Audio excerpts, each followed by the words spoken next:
everyone. Good afternoon, and welcome to the session on mindful cultivation of resilience. We live in the best of times. We live in the worst of times. Resilience is the ability to respond choicefully and mindfully to challenging situations, circumstances, and adversities. And doing so, we not only survive, but we thrive and flourish. Resilience is a mindset and a skill that is perhaps even more relevant in today's post COVID world than it was ever before. I'd like to set the context for today's discussion by reframing resilience as is conventionally understood. Most people think of resilience as only bouncing back after facing a significant adversity, crisis, or a challenge. However, I'd like to enlarge the scope and definition of resilience by reframing it as not only bouncing back, but also bouncing forward, being transformed through a crisis, a challenge, or an adversity, and discovering aspects of ourselves that we were not aware of. One of the best definitions of resilience I've come across is this. I quote, "A diamond is just a piece of charcoal that has handled stress exceptionally well," unquote. I'd like to open this discussion with our eminent panelists, Mr. Mani PS and Kshamadhir, by asking them to share their perspectives, reflections, and insights on what resilience means to them and how they've engaged with resilience in their personal and professional contexts. My first question to both our panelists: what does resilience mean to each of you? Shama, you can go first. Thanks, Mani. Thank you, Nandini. I must admit, a very pertinent topic. And what I really like is we're talking of things which are over and beyond the materialistic side of life. And this topic of resilience is really pertinent, as you rightly mentioned, especially in these times, and especially from a factor of how COVID has changed the way we always thought what our life would be and how we would look at it. So, if the question is what resilience means to me, and how do I look at some of those elements of building up resilience? I think resilience to me is a much wider context, a much wider than what it is normally talked about. I really like the definition, Nandini, that you put across, a little unconventional one. Resilience is ability to take life storms with a smile, albeit take the learnings alongside it. Resilience to me is standing still when things are going haywire and yet thinking what my next step is going to be. Resilience also does not mean bowing down, but it means going to an extent of taking my learnings, and the next step has to be much more thoughtful than what my previous steps has been. So, I mean, spiritually speaking, I think resilience is something which is inbuilt in human beings.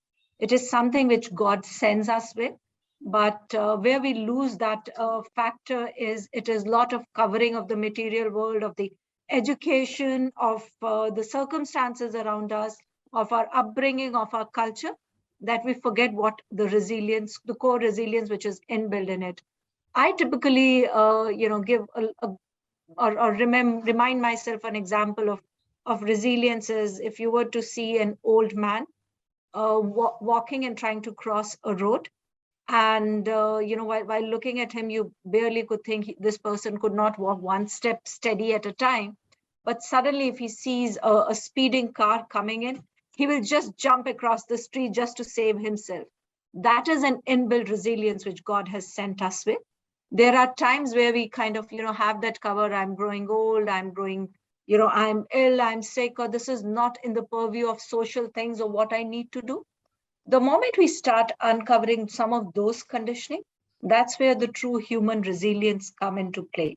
Now, we need to nurture and we need to kind of condition our resilience so that we don't go haywire, we don't act as crazy or drug addicts, as they would normally say, because that's another extreme of being fully free. But to me, resilience is the basic human aspect, or call it the living spirit with which we are born. That would be my definition of resilience. Thank you, Kshama, for that very insightful definition of resilience. As you rightly said, I think resilience is a trait which is hardwired in all of us. There is something very ordinary about resilience, and yet when we are tested to our limits, it enables us to really transform ourselves, the situation, into something extraordinary by looking within ourselves to tap into those resources. Thank you for striking all the right chords. And Mr. Money, I would love to hear from you what resilience means to you. Thank you, Nandini. Good afternoon, and thank you to Avtar for giving us this opportunity. Resilience for me, is being a marketer throughout almost three and a half decades, and also an avid sports lover. And I think these are the two things which has taught me what resilience is. Uh, Being a marketer, of course, if you need to sell, if you have to, get sales from your customers, I don't think there is anything else apart from resilience that you would need to cultivate, as a rookie, on the first year of your selling career, to the being the head of the sales for the business. I think you need to be patient.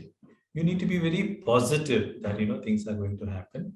And of course, as Shama said, that you have to be thinking about what's in store for the future. So maybe a percentage of the time you need to also think about the short term, medium term, and also the long term future also at the same time. For me, resilience also means to be in the current, to be in the present, because while we can go into the past, we can go into the future, but what's inevitable is this moment. I think that's very most important, and you can't change that. So you need to be resilient of that fact. Secondly, again, as I said, being a cricket fan and an avid supporter of cricket and the game, you see time and again, when a team is down and about, it's only the resilience of the players, of the captain, of the team that brings them back to the dump and makes them as champions, and keeps them where they are. So sports has taught me a lot about resilience. Another point or analogy which I would say, that resilience also is at home. So I can't, but remember the fact about seeing my mother being resilient, you know, and I'm sure that's true for all the mothers, irrespective of who's they are. They are the epitome of resilience, and that's how they are hardwired. So that's for me is resilience. Also for me, resilience backed up by a positive manifestation makes actually makes things happen, very positively. So all the negative things, if you keep it because the last 2 years, there has been a hell a lot of negative things, being seen, being shown, being discussed. And if you keep on, churning out that part, keep on observing that part, I think the resilience will only deteriorate. So I think the positive manifestations and keeping yourself positive, speaking positive, being joyful, I think that is what resilience for me, and that's how it paves way. Thank you. Thank you, Mani, for that very exuberant definition of exposition of resilience. I would say so many things stood out for me from what you said. So many of the P's, being patient, positive, and to which I would add perseverance and persistence. And I loved what you said about resilience is being anchored, grounded in the present moment. In many ways, you preempted what we're going to be focusing on: mindfulness, and also the relevance of resilience in today's very VUCA world. I loved how you connected resilience to sports. Being an avid cricket buff yourself, I think you might have watched this film 83, where it is how the captain enthuses, inspires, and motivates the team, which was practically written off as as the underdogs to walk away with the World Cup. And yes, I completely agree with you. Resilience is often really not taught; it's caught. It's how we grow up with very resilient models in our family. So thank you so much for those beautiful insights. My next question is, what does mindfulness mean to each of you here? Mani, if you permit, should I go? Yeah, yeah, please Yeah, go all ahead, right. Shama. All right. I think Nandini, to your point, Mani kind of captured some bit of what I thought as mindfulness. Mindfulness to me, in a single word or a single sentence, means living in present. Mindfulness to me is what Eckhart Tolle says: stillness speaks, and it speaks a lot. I think it is about being aware of our emotions. To me, the ultimate mindfulness is when you come to a stage where the chatter in the mind comes to a standstill, and you're able to hear what your inner self, what your conscious talks. But if I were to go a slightly more worldly way and leave the spiritual side apart, is mindfulness is also being aware of one's own emotion, one's own strengths and weaknesses, what he or she would be able to accomplish easily, and where is that extra effort required. I think mindfulness is equally being conscious of what others around me might feel of my actions, of my speech, of how I react, of my behavior towards them. So mindfulness in itself is a concept which, we if we understand, and coming from a background in India where our Vedanta talks a lot about mindfulness, it's a lot more than just a subject which can be taught in a school or a college.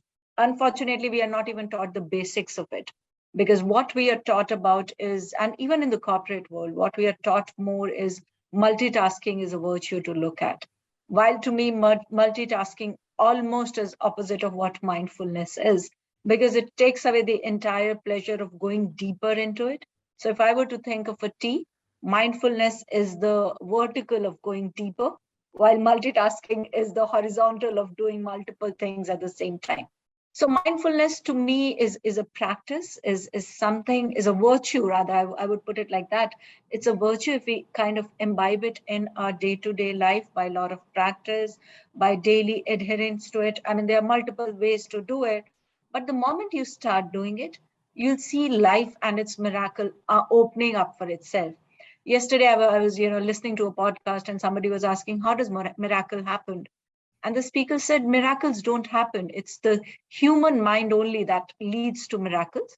Something that a normal, ordinary human being in his or her day to day life chaos cannot understand is what, when your mind is at a still stage, you can think of bigger things, you can go over and beyond. That's when miracles happen. And you can go only over and beyond when you're just in a steady state of mind, when you're mindful of your own self. You're I mean, mindfulness is nothing but awareness of your own self. That is what I'll call as mindfulness. So, Absolutely beautiful. I just loved it. Mindfulness is being in the moment, grounded in the moment, being so self aware. And I think it's experiencing the moment in its entirety. Vedanta talks of it as dhyana. yes, And I completely agree with you that it is the antithesis of multitasking, which has been elevated to such a virtue.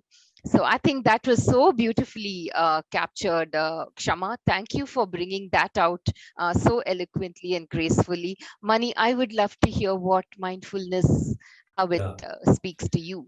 So I echo most of what Shama said. But yes, mindfulness for me, is another dimension. It's a complete new dimension. It will not automatically, come and fall in its place. Of course, I am being recently an avid follower of the Isha Foundations and the inner engineering, and did that very recently. And so, which talks a lot of mindfulness. And so that has helped me. That has helped me, of course, not in a very deep sense. In that sense, I'm just a beginner, but that has helped me in the last couple of years. But importantly, again, I would connect mindfulness, to selling and mindfulness to sport. How do they happen? For example, when you go to a customer who's not your regular customer, and when getting sales is very difficult, you prepare and go. You prepare and go what to say and how to get this, his no into a yes. I think that preparation is actually mindfulness. What is that moment of truth which is going to make that thing happen? That preparation has to come from within. And once you go with that kind of a positive mindset, and you would have already gone there, you would have already reached there, and nothing in the world is going to stop you from cracking that deal. Similarly, I'm sure in this game of sport, it is that moment of truth with a captain or a decision which he takes, or a player who's in the field, which is a decision which he takes. I think that's what makes it happen, and that comes with a lot of positivity and a lot of mindfulness which is going at that point in time for that player, or that captain, for that matter. Thank you, So Mani. yeah, Yeah, and yeah. Nandini, So yeah, sorry. Go please ahead, go Mani. ahead. Yeah, So I just remembered an example from Cricket Money as you spoke. I was lucky enough to travel once with one of the famous cricketer. I don't know if I should take his name or not. So it was Virendra Sehwag, somebody whom we really liked, right? Who will come and just hit his game and then go out. And I was generally asking, we kind of started talking, and our children were almost of the same age. So I was quite keen to understand, is he teaching his kids cricket or not? He said, I'll not teach them cricket. I'll teach them only the finer shots because cricket has to be taught by coaches, which is one part of it. And then I asked him, how does he keep his focus? Because there are multiple people, you walk into a stadium, there are people shouting, etc. So one of the trade secrets he told me was, most of the cricketers, when they go on the ground, they'll keep on humming something internally in their mind, right? Some of them would do a Gayatri mantra if they think that way. This he said, I know a lot of foreigners who would keep on singing some pop song or a rock song. He said, I keep on doing Hanuman Chalisa as I go, and there are other people who will keep on singing any Bollywood song. So these are all things to keep your mind focused as you go forward. And I mean, if I were to relate it a lot, and when he said it kind of resounded so much to me, because when from a consulting world, when I go for a client meeting, what I do is I'll shut off my mind from all the external noises. Money, very similar to the selling example that you were giving, and just hear out what my client has to say, hear out his or her problem, because that's where consultants would have an edge. You need to hear. More often than not, we fail, and Money, that you will resound more in the sales field also. Where we fail as a consultant is when we don't hear what the client problem is. We try to sell them what is in our kitty and say, we know it all and we can sell yeah, everything to you, kind of a thing. So yeah. true.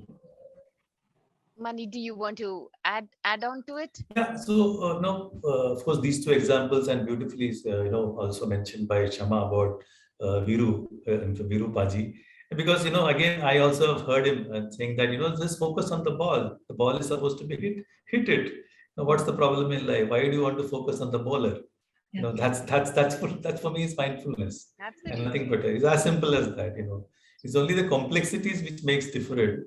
And if it makes it as simple as what Viru Paji said, that's mindfulness for me in the fuller sense. Yeah, I loved, how both of you demystified and made mindfulness sound so pragmatic rather than just being some esoteric concept. And that said, Mani, I really resonated with what you said, that mindfulness, cultivating dhyana or mindfulness needs a lot of consistent, steady, constant practice.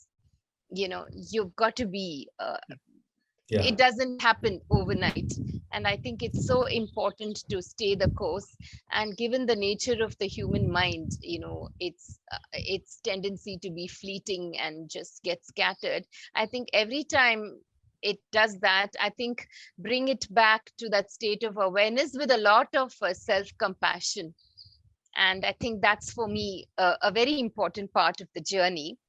And I think, once again, a question which has very profound Vedantic philosophical implications. It is said that between a stimulus and a response, there is a choice. I can either choose to respond very consciously, very mindfully, with a lot of resilience, being very self aware, regulating my emotions, or I can choose to respond I can react very non consciously. So, how does mindfulness help in this regard? I'll let Money start first. Yes, yeah, yeah. So, very good question, Nandini, but not an easy one. Let me admit it. Again, I would take the example of one of my gurus, who has been my sales guru. So, how does he respond to either to a customer call or maybe maybe a difficult situation? He's again, he smile. If it is the customer is yelling, or if if he's very unhappy, or either which way, or if he's trying to beat a competition customer, or a very difficult day, his way of was handling it was with a smile. And the moment you start, and not react, that word react is for me always a negative connotation. It's generally, it's reacting, overreacting, which is always a little bit of a difficult thing for me.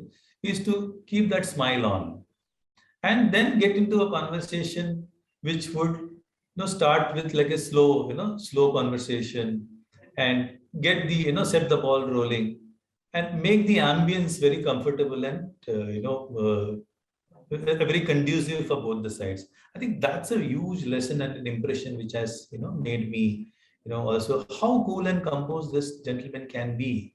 I would have probably asked him to come along with me, because I would have thought this is the biggest issue of my life. And but here is somebody who's smiled, and he says, starts with how you are, how your family is doing, how your son is doing, what is he doing. The entire ambience is changed. So the other person who has a big laundry list of a thing to say has completely, in a different tangent, and the discussion goes, and the entire topic, becomes a 2-minute topic, rather than what in the initial stage would have, become a large one. And that moves into a direction where there is positivity, when there is the business, when there is future, and all those things. So that's for me, so it's the reaction, or the conduciveness of that situation, or making it as an opportunity, is a huge one. I agree with you that this is easier said than done, because the human mind, given its propensity, the moment someone triggers you, the instant response is to go into a reactive mode, and then you're just all over the place. So yeah. So this is something I think all of us are engaging with on a day-to-day basis. But I guess, as you said in your earlier response, it takes a lot of Yeah. conscious, choiceful practice to get more and more grounded in this state. Kshama, we'd love to hear from you. Sure, Nandini. I think pretty much echo Mani's thought on this topic. I think there is always a difference between reaction and response, and this is not something which comes very naturally to us. Yeah, I kind of also put it a lot on the competitive atmosphere in which we're brought in. yeah, I think ego plays its role pretty quickly. We are all first getting into the self-defense mode rather than just listening to the other person. yeah, More often than not, the problem is just communications. See, I am in a world where we are into customer or a client servicing, and 90% of the time, the problem or the feedback from the client is not actually anything on the product quality or the service quality. It's the communication gap. yeah. But what we don't do well is stop and listen. We are so quick to react that there's no chance to respond, right? And that's where mindfulness, just stepping back, plays a big role. As Mani was mentioning about his sales guru, I follow a spiritual guru. I don't know, few of you would have heard of him, Paramhansa Yogananda. He says, if there are situations which you can't resolve, just take a step back, maybe move out, just drink a glass of water. More often than not, you'll find the solutions yourself. And believe me, even in the early stages of career, I never used to think this was logical. To me, these were all things which my parents used to do, something which I'll grow old and then I'll think of. But now that I've started practicing it, Nandini, it really makes a difference. Be it your team members, be it your family members, be it your kid, be it your clients or your friends. The more you consciously practice mindfulness, the better you're able to solve the problem. And more often than not, you don't get into situations because you don't need to attach your emotions to everything that comes your way. the challenge with ego is it will try to attach everything to whatever is coming your way.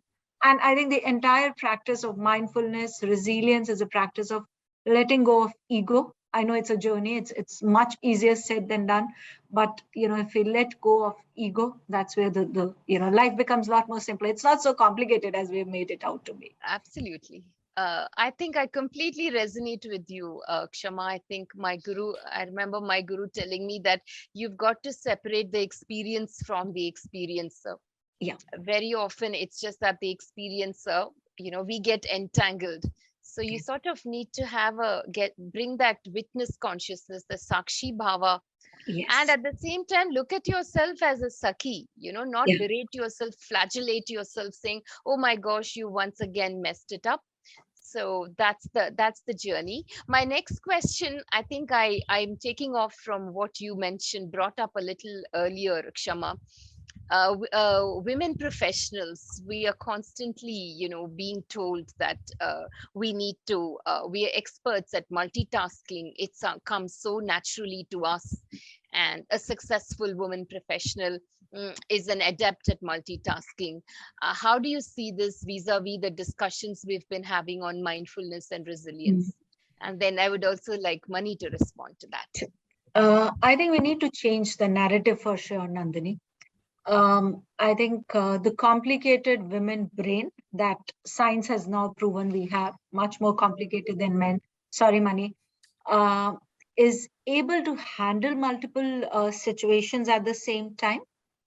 But does it lead women to slow down over a period of time? The answer possibly is yes, right? If you see all around, there are challenges that women would face, especially, as they get into marriage and then kids, etc. What I've seen is women are multitasking, sitting at the laptop, and COVID has just made it worse, right?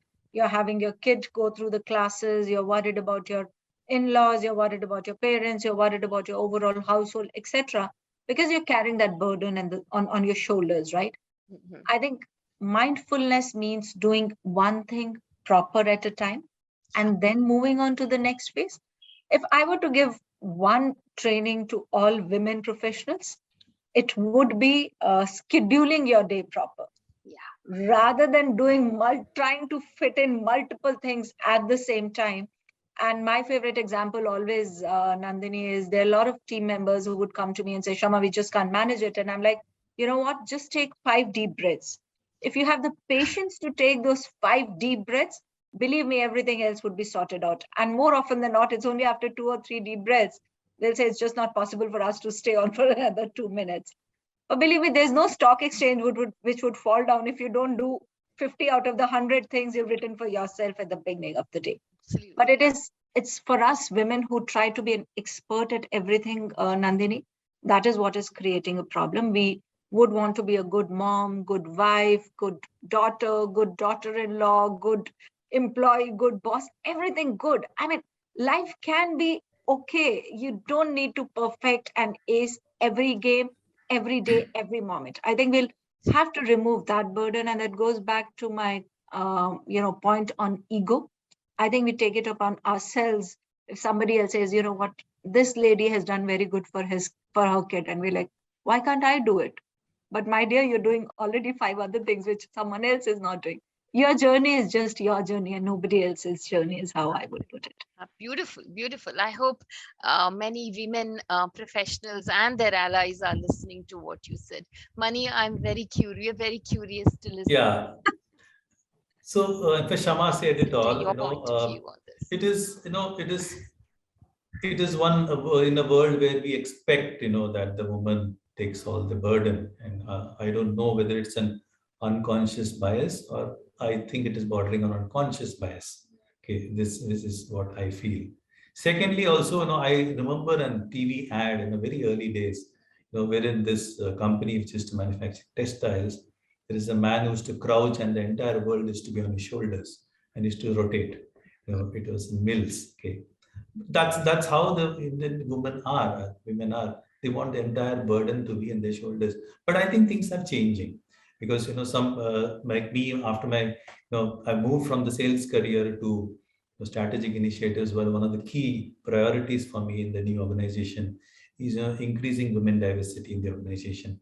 So I've been doing learning a lot of things about diversity, increasing diversity, and how guilt feeling is one of the most important issues of women. Like how Shama said, ego is one. I think guilt feeling that, oh, being guilty of not being dropping the school, of guilty of not being making the most the best of cuisines for the children or the husband or the in-laws. Why do you need to be guilty of everything? But it's easier said than done, because I know, in each of our homes, we have this, we have the problem here. But I think, as Shama said rightly, I think the timetable of what the husband has to do, the spouse has to do, how to take support from people, maybe within a larger family. I think that brings down some of the tensions, and also the so-called multitasking to a big extent. I think there is a huge role to play by the spouses, huge role to play, even in a nuclear family, about growing up children can do. Also, it's very important to take support. Of course, it's not free support, it doesn't come like that. We'll have to have the right support mechanisms, which we need to probably hire and get it done. And these are the things which it's not something which is a taboo. It's very important to have that. If you have to have a career and also a very good life to go along, I think some of these things we will have to clearly articulate and make it happen. Otherwise, it is that image which goes in my mind about the guy crouching and the whole world in his shoulder. Yeah. And Thank you, and Mani. Nandini, For yes, yeah, yes, Nandini, Shama, if I can just add, I please. remembered a poem I read on one of the women's review couple of years back. I just remember two lines of it. If we were to celebrate women, don't celebrate the sacrifices they made. Celebrate the fact that they don't have to sacrifice anymore. Yeah, So I think that is what we should beautiful. be focusing on. Yeah, yes. And thank you, Mani, for amplifying the power of and, in sort of making us live very, very meaningful lives. My next question is perhaps the most effective way to deal with a fast changing VUCA world is to live very intentionally. While we are faced with very formidable challenges today, we are also presented with tremendous opportunities. How can resilience help in this regard, in dealing with the VUCA-ishness we are confronted with? Can I, Shama? Yeah, Sure, please. sure. Please go ahead, Mani. Yeah, yeah. Of course, VUCA world, we all know it's volatile, it's uncertain, it's complex, it's ambiguous. Of course, we all know that. But I think the new pundits are also rechanging this VUCA into Bani. So Bani is, this is post-COVID, which is brittle, is anxious, which is non-linear, and it is incomprehensible. So the VUCA is shifting to Bani world. Oh, Yeah, so that's another things which is moving on, which is saying that the COVID has, it's no more linear, it's incomprehensible, so it's not going to have a clear answer. So people are anxious, and these are the new the acronyms which are coming in VUCA moving into Bani. So that's one. But for me, if I have to take the example of the organization which I am in, so it, of course, we are all in a VUCA world. We have competition. We have to do business. But I think the COVID, 2020 March when it stuck, as an organization, in glass, we have a continuous production. Our plants keep churning out material 24 by 7, 365 days, and almost 20 years, continuously. We can't stop our production. So it was a huge challenge for us when the lockdown started in 2020. So you can imagine that we can't stop the furnace. So that's the challenge that we had. At the same time, the government had clamped that people cannot go to the factories, we cannot work. So it was a huge challenge ahead of us how to keep the factories in that sense cold. At the same time, you can't have the production. So I think there are similar organizations who would have had challenges like that. But I think resilience, I think the organization resilience and the leadership resilience is plays a very important way, in tackling this kind of a problem. Of course, there are, organizations where you can shut their, manufacturing facility, which doesn't have any use. It's just a press of a button. But unlike our organization where you couldn't actually do, you had to have multiple layers and layers of people, in the standby, as task force, etc., which had to be, and they had to be convinced to come during those period when nobody had a clue, how it was seen that it was a crime of getting people. So we had, people staying in the factory and keeping the furnaces alive. At the same time, we had the factory canteens, of course, which was underutilized, was not utilized, acting as, the COVID warrior food, suppliers. There were people who were migrant, people who were, going from all over the place. They wanted to go from one place to the other. There were the COVID warriors like the nurses, the police force, etc., who did not get food because everything had closed. So our canteens worked as, as the one-stop shop for supplying food nearby our factories. And I think this comes from a leadership which is well-rounded and full of resilience, and it happens that way. And that's something which I feel that's very proud of, to make it a mention. At the same time, I would also add that there are many organizations who probably took this difficult period of downsizing, of not recruiting or delaying some of these things, or cutting salary and pay. But there are many organizations who did that. But I think I should mention it that an organization, we're proud that we did not downsize, we did not cut salaries. Of course, senior management did take a pay cut and things like that for 6 to 8 months. But thereafter, it was also done, because the important thing was we started communicating with our stakeholders, our people, our customers, because they were all in a situation of quandary. And soon, little by little, as the governments allowed us to open up the lockdown and all that, I think everybody came back without having to be told. I think that's the big change of being resilient as an organization. That's one example. Definitely, I would like to give. Beautiful. I just loved the way you sort of brought in individual, organizational, and leadership resilience. Yeah. Kshama, can we hear from you? Sure. I think very similar, Money. Really nice to hear, what your organization did, and I'm sure this is where being industry leaders, being a strong, grounded organization like Saint Cobain helps. And likewise, I think COVID has shown us much more of life beyond the office that we go to. I think very similar to what Money was mentioning about the canteen becoming a source of supply for COVID warriors, etc. Very similar we had in EY. We had our COVID warriors team who would help the team members who were struggling, especially wave two was really bad for India. Struggling team members getting their relatives going to hospital. We had COVID teams, one taking care of hospitals, another taking care of medicines, another taking care of oxygen supplies, so on and so forth. So I think a good combination of where all these things came into play, where it shows that human bonding is much more beyond whatever circumstances it comes in. And as the old saying goes, when the going gets tough, the tough gets going. And that's where resilience really, comes into play.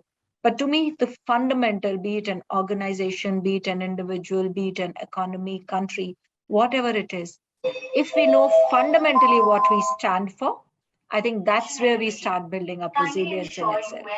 So there is an announcement happening. I'll put myself on. Yeah, we are almost coming to the end of the program. So I'd like to sum it up with some closing remarks from each of us.